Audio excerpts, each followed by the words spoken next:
सुप्रभात।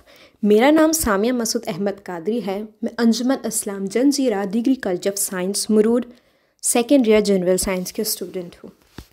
मैं आप सबका स्वागत करती हूँ कि आप मेरे इस महत्वपूर्ण विषय का सुन रहे हैं, जो है सरकारी छात्रवृत्तियाँ। तो चलो शुरू करते हैं। भारत एक ऐसा देश है जहाँ शिक्षा को सर्वोत्तम दान माना गया है।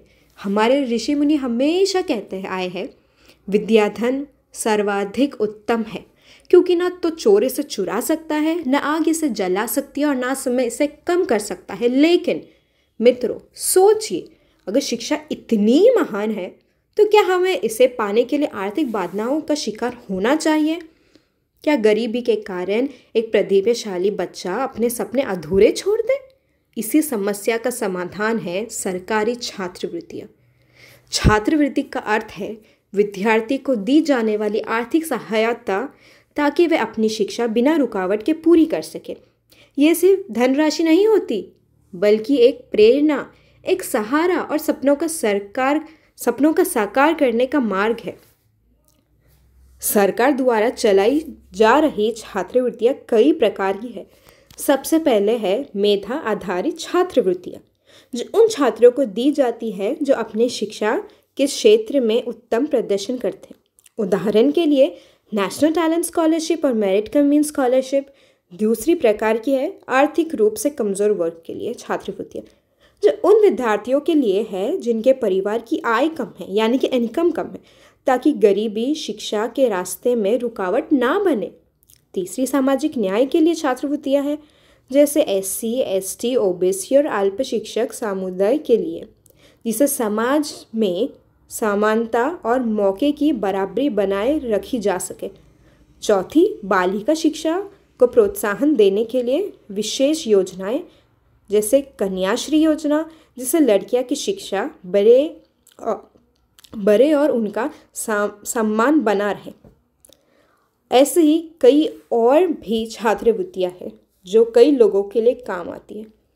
इन सभी योजनाओं का मूल उद्देश्य है कि कोई भी बच्चा गरीबी, जाति, लिंग या सामाजिक बाधाओं के कारण शिक्षा से वंचित ना रहे। ये सिर्फ विद्यार्थी का ज्ञान और सीखने की इच्छा को बढ़ावा नहीं देती, बल्कि समाज में न्याय, समानता और एक मजबूत एकता को भाव भी स्थापित करती है। बात करते हैं इन योजना की कार्यान्वयन की।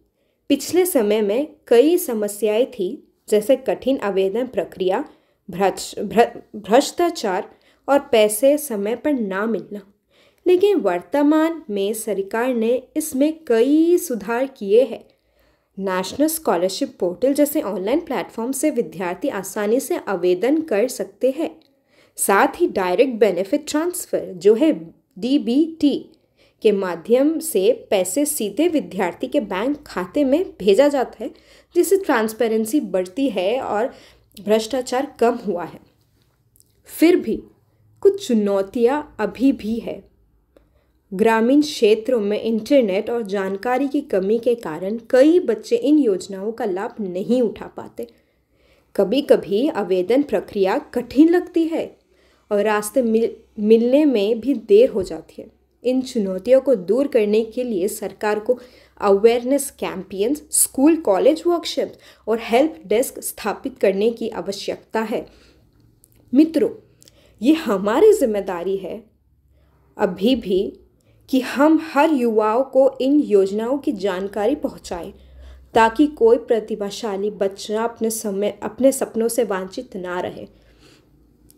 सरकारी छात्रवृत्तियाँ केवल आर्थिक सहायता नहीं, बल्कि सपनों का पंख देने का शक्तिशाली माध्यम है। ये गरीबी और सामाजिक बाधाओं को तोड़कर प्रतिभा को मंच प्रदान करती है। जब एक गरीब परिवार का बच्चा स्कॉलरशिप के शहर डॉक्टर, इंजीनियर, वैज्ञानिक या शिक्षक बनकर निकलता है, तो केवल उसका जीवन ही नहीं, बल्कि उसके परिवार, समाज और देश का भविष्य भी रोशन हो जाता है। हमें ये समझना होगा कि हर एक विद्यार्थी एक अनमोल धन है, और जब हम इन्हें शिक्षा और अवसर प्रदान करते हैं, तो हम अपने देश को भविष्य सुरक्षित करते हैं। आज के विद्यार्थी कल के नेता, वैज्ञानिक और अध्यापक बनेंगे और ये स्कॉलरशिप उनका मार्गदर्शन बनेगी। इसलिए मित्रों, आज हमें प्रतिज्ञा करनी चाहिए कि हम न केवल इन योजनाओं का लाभ उठाएं बल्कि हर युवा तक इनकी जानकारी पहुंचाएंगे, ताकि कोई भी प्रतिभाशाली बच्चा अपने सपनों से वंचित ना रहे। हमारी छात्रवृत्तियाँ केवल पैसे नहीं बल्कि एक आशा, एक विश्वास और एक प्रकाश है जो हर युवाओं को अपने सपने पूरे करने का अवसर देता है। धन्यवाद।